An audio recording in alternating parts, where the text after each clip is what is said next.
Chẳngថ្ងៃនេះខ្ញុំមកប្រាប់ script ឬក៏ plugin ហ្នឹងគឺអ្នកទាំងអស់គ្នាធ្លាប់ឃើញគេធ្វើបែប script បែបនេះណា make number sequence មួយនេះគេដាក់ធ្វើជាមួយនឹង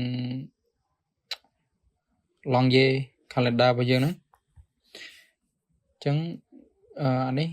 វា start ពី1អានេះវា in វាបញ្ចប់វិញ31ហ្នឹងតាមយើងកំណត់ណាយើងចង់កំណត់បញ្ចប់ត្រឹមណាក៏បានដែរអញ្ចឹងអូខេមកឃើញអត់គឺអា script ហ្នឹងគឺវាមានភាពងាយស្រួលអញ្ចឹងដែរសម្រួលដល់ការងារយើងដែរពេលខ្លះអញ្ចឹងថាតើអា script ហ្នឹងគេយកវាមកប្រើធ្វើម៉េចដើម្បីអាចយកវាមកប្រើលើហ្នឹងបាន search ពាក្យថា make number sequence JSX នេះ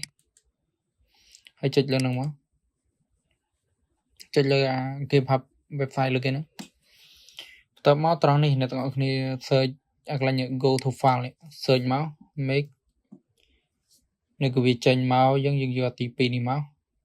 make number sequence នេះចុចមកកន្លែងហ្នឹងអ្នកទាំងអស់គ្នាមកមើលអាកន្លែង download មួយនេះអញ្ចឹងយើងចុច download វាមកអូខេនេះគឺវា download បានហើយអញ្ចឹងនៅពេលដែលអ្នកទាំងអស់គ្នា download បានអញ្ចឹងហើយអ្នកទាំងអស់គ្នា copy អាហ្នឹងមកកន្លែង program file មួយនេះហើយយើងយកពាក្យថា Adobe ហើយបន្ទាប់មករបស់ខ្ញុំគឺ Illustrator 2025ចុចចូលហើយយើងយកពាក្យថា preset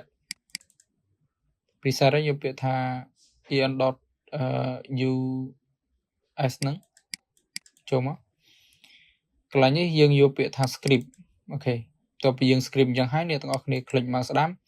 ហើយផាសវាចូលមកយើង copy អា script មិញហើយផាសចូលក្នុងហ្នឹងមកអូខេប៉ុណ្ណឹងគឺវាបានហើយដោយសាររបស់ខ្ញុំមានខ្ញុំខ្ជិលផាសទៀតអញ្ចឹងអ្នកទាំងអស់គ្នាសាកធ្វើមើលវាកើតអត់អូខេ sequence ហើយអានេះពី start 1វាចាប់ផ្ដើមពី1ហើយវាចាប់ត្រឹម30តើមិនជិះអូខេគឺវាសម្រួលការងារយើងបានខ្លះដែរអាហ្នឹងអញ្ចឹងមានតែប៉ុណ្្នឹងទេ